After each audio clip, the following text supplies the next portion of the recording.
when you're trying to go high, when you're trying to have this view of, I want to understand your story, I want to get inside your mindset and recognize why you have evolved in this direction or this particular path, if anything, what does still offend you? Like injustice, ego, greed.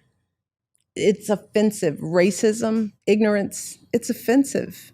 And I've always been that kid. I don't like unfairness. I don't like bullies.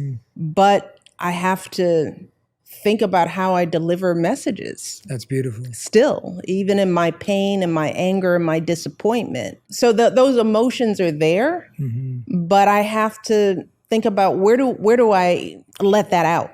Yes. In a safe space. And that's what my kitchen table is, right? I still have those emotions, but in my public facing voice, I have to be responsible, right? And strategic and thoughtful about what's going to move the needle, what's going to add value. My emotional well-being gets taken care of at the kitchen table.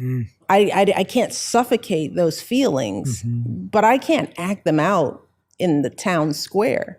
Yeah. Because I'm just going to add fuel to the fire. And that doesn't help if we're trying to move the needle. And that doesn't make you inauthentic. I don't believe, because those feelings are still mine. And if you ask me, I'll tell you what I'm angry about. But I'm not going to lead with that. And in the midst of the message, I'll make it clear what I stand for and what I don't stand for.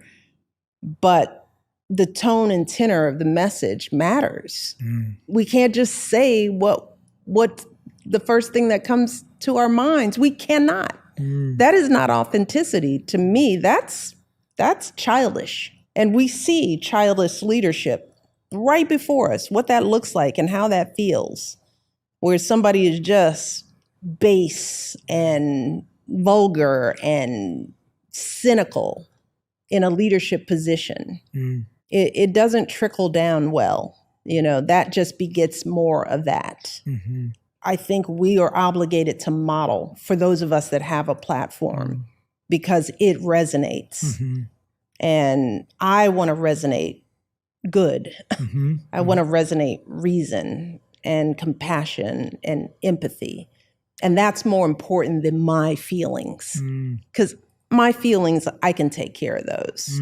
That is, that's a masterclass in communication right there. Genuinely, that is, to hear that from you with so much empathy, but energy, is so empowering for everyone who's listening and watching, because I think we've approached it from the other way around today. I think my personal feelings, not mine, but in general, how we feel, my personal feelings have become more important than moving and supporting and serving and caring and getting to where we need to get to.